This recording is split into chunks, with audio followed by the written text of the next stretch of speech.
So my name is Roxy, and welcome to this artist interview slash live performance slash project release, all put together by the RnBae Collective. So if you can please give them a round of applause.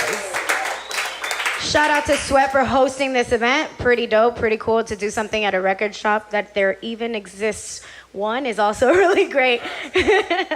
So if you'd like, you could have a seat here. Sure, okay. All right, so we're gonna get things started, and I just wanted to kick off with asking the name.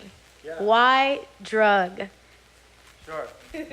I think, a lot of people have asked that as well, and I think during just the decision to rebrand this last year for me, just starting over really as an artist, I felt like I wanted to make sure that I had a real purpose behind what I was doing. And for me, drug is like an answer to people's questions. It's medicine, and a lot of people think about drugs in a negative way, but I tend to think of it in a positive way, and I think that it's something that music heals, and also positive relationships super heal.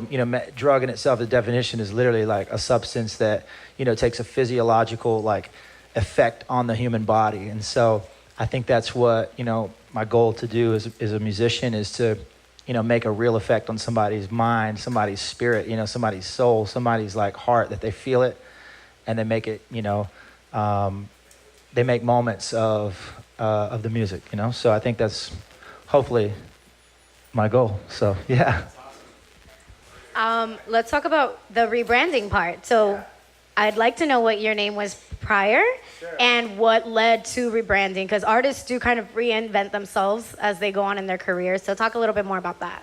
Sure. So, my name is Philip, and I was trying to release some music the last few years, and it's been a process, I think sometimes people think that, whatever lane you're in, maybe whether it's music or, becoming a doctor, I don't know, being an artist, or even, RnBae, they might see, man, you guys are, doing some cool things in the city. And it's like, man, how did you just blow up overnight? And it's like, Chris will tell you, it's like, it doesn't happen overnight. It's a process. I've been doing this for 3 years. You could probably do the same. It's like, I think a lot of people want to have the microwave success in life, like look at, Lil Nas X, he's got this song and it blows up and it's like, all right, I'm a star. And it's like, yo, that doesn't really happen. For most people, it's really years of grinding. And so for me, it's just I've tried to put out music. I had an EP that I was supposed to release 5 years ago, and it just didn't work out. I had some shady business partners, and really all that music that I paid for is lost. And long story short, I've had to start over several times and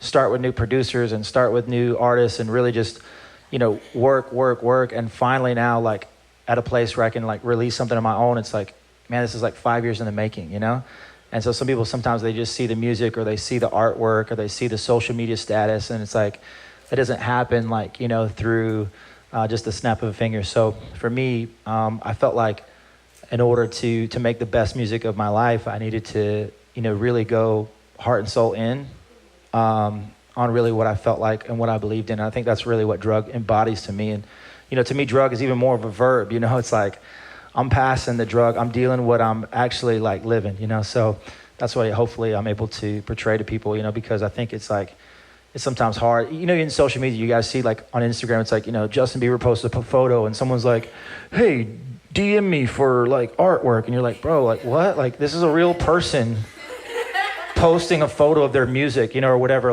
They're trying to connect with you. I think people sometimes get lost in that because of the fake world that we live in, online, And so hopefully we're able to kind of take some of those walls down, through this process. So that's a great segue, because actually one of my questions was going to be about starring in your dreams. Yeah. And to me, I was looking at the lyrics, and I was wondering if what you were talking about is hiding behind things and not being ready to be your authentic self.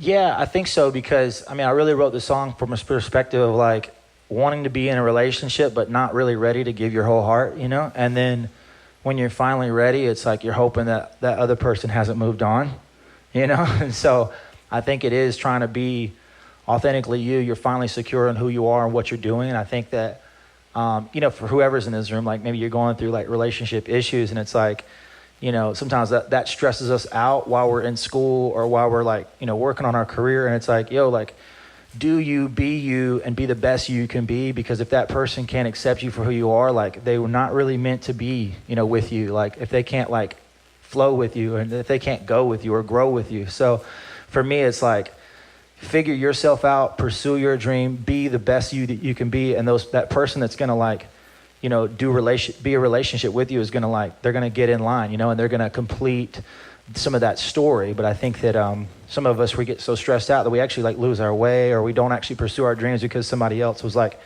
hindering us. So I think that's a little bit of the story.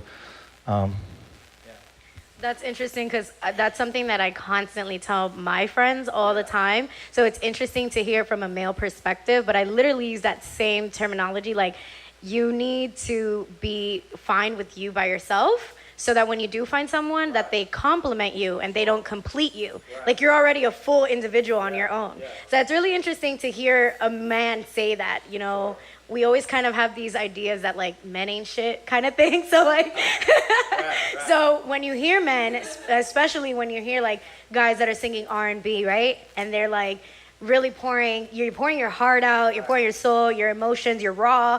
It's very interesting to see like, oh, you have feelings too. You're not just playing us. So it's really dope to hear that. And I was wondering, like you mentioned, we've all dealt with heartbreak. We've probably all been at some breaking point, whether it's like a relationship or in real life, like work or school or whatever. But maybe what is one time where you felt like this is more than you could bear? Yeah, I think, I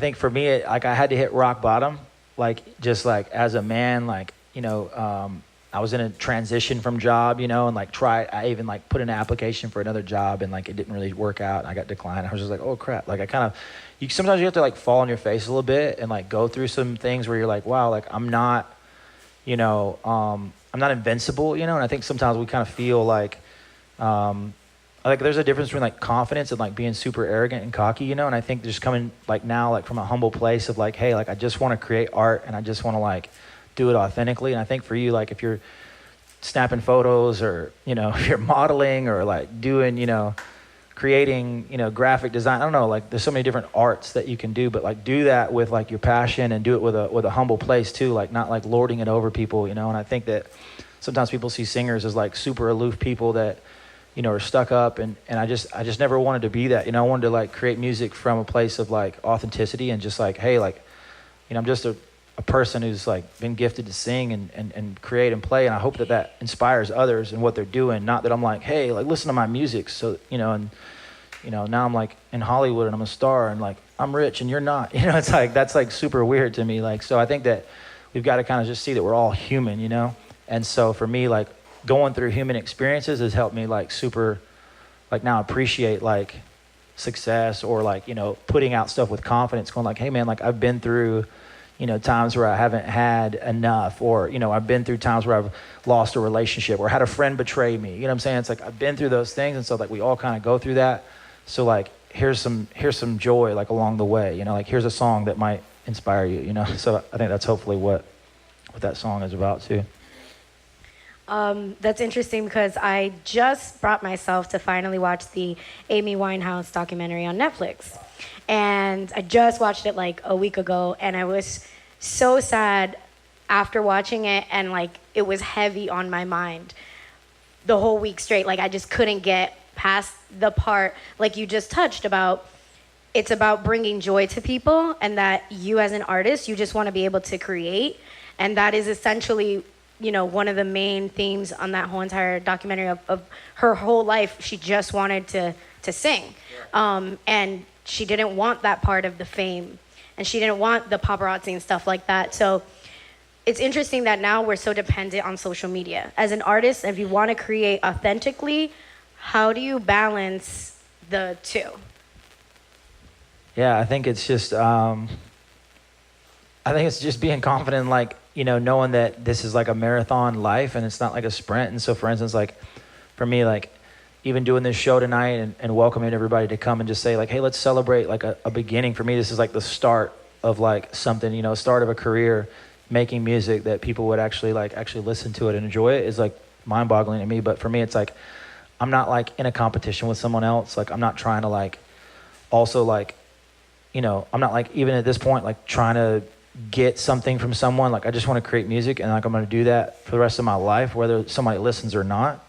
And I think that when you create like that art that way, it's like kind of super confident that you're not like thirsting for likes or comments, you know, and like it can be super addicting. I get it. And like even for me, I'm like, okay, like, you know, it's a lot of us too, like we might be entrepreneurs or we're starting businesses and we're trying to like, you know, hey, does this have enough likes? And like, and I get that. And there's super importance in like posting at the right times or whatever. But sometimes we get so caught up in that. It's like we just don't like create the art, post it, put it out, and like let people see it.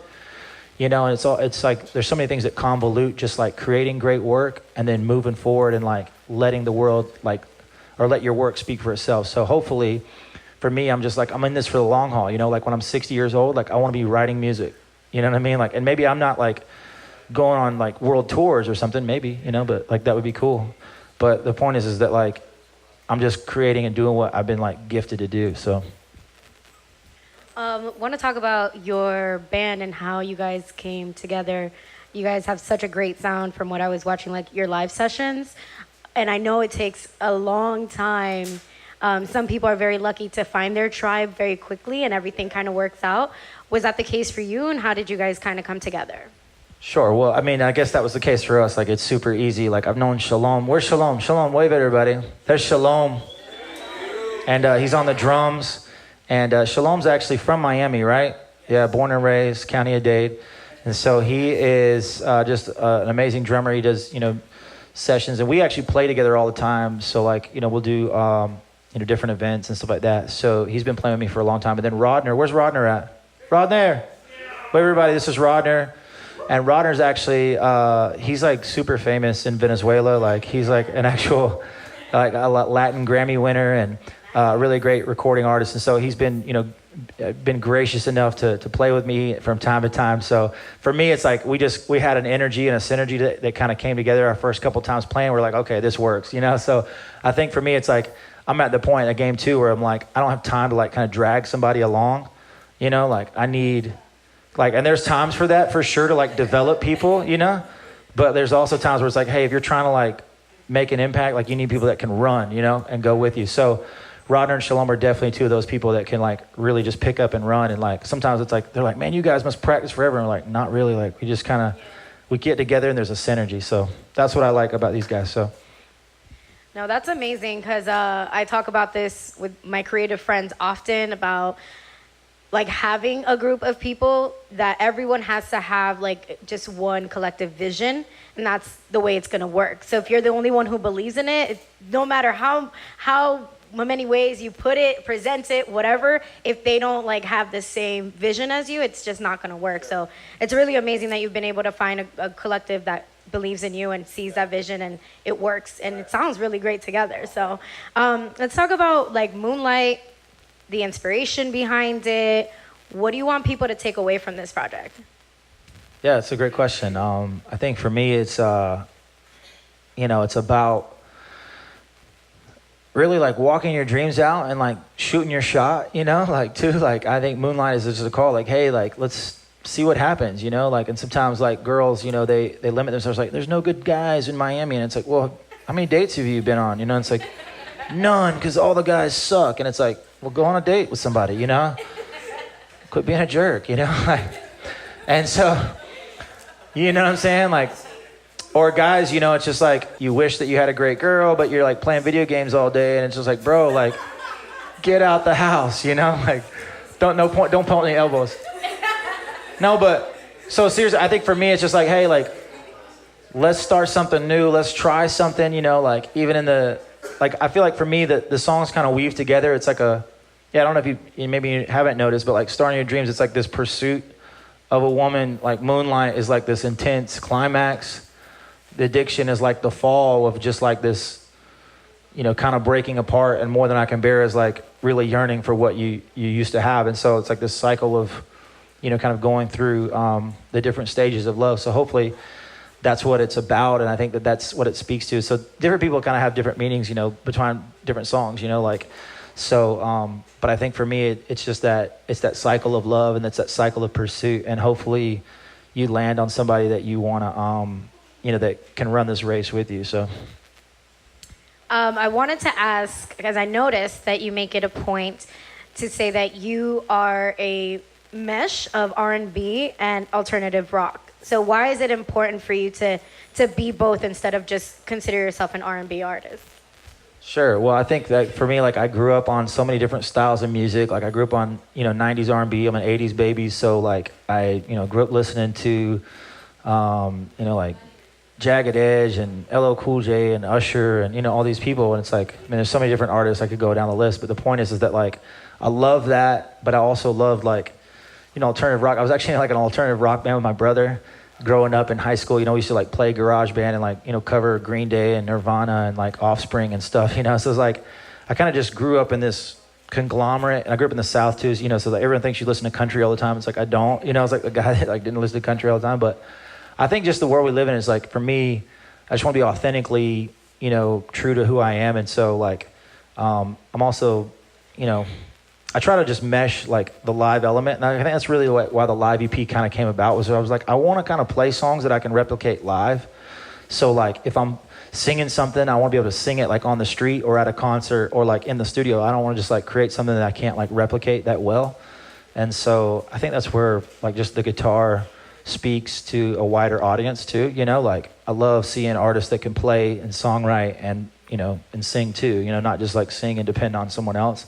Not to say that that's anything wrong with that, but I just think as musicianship, like, we should strive to kind of like also cross boundaries, like Lil Nas X for sure. Like have you guys even know who that is? Like, yeah, okay, so some people do, but like Lil Nas X is like this viral sensation right now. He's like this young kid, and he just blew up with like this song. It's like half country, half hip hop, It's like, well, which is it? And it's like, well, it can be both, like, and it's okay. And so I think it's cool for us right now, like just to, kind of celebrate like a little bit of the barriers breaking down in music, especially in the streaming area. Yeah, a lot of fluidity, like especially in the streaming area. It's like this is an R&B only album. It's like, well, why can't it be R&B and country and jazz? Like it could be all of that. So I think even on my next project, I kind of want to just like showcase like, oh, I can do this and I can do that and I like this and this influenced me, like instead of just going like, plus for instance too, like you don't need a label for success. So like, who's to tell me like what I can put out, So. That's interesting because Liz was recording me earlier, and I picked up the Love Below album, because that album, when that came out, that was like mind-blowing to me, because Andre really kind of just went through all genres in there. Like there was hip-hop, but then there was jazz, and there was also kind of like a musical theater aspect. So yeah, like you can definitely merge all the genres. So it's very interesting to see you kind of doing that already. And so I think we're ready to start. Are you ready to get things going? Yeah? Okay.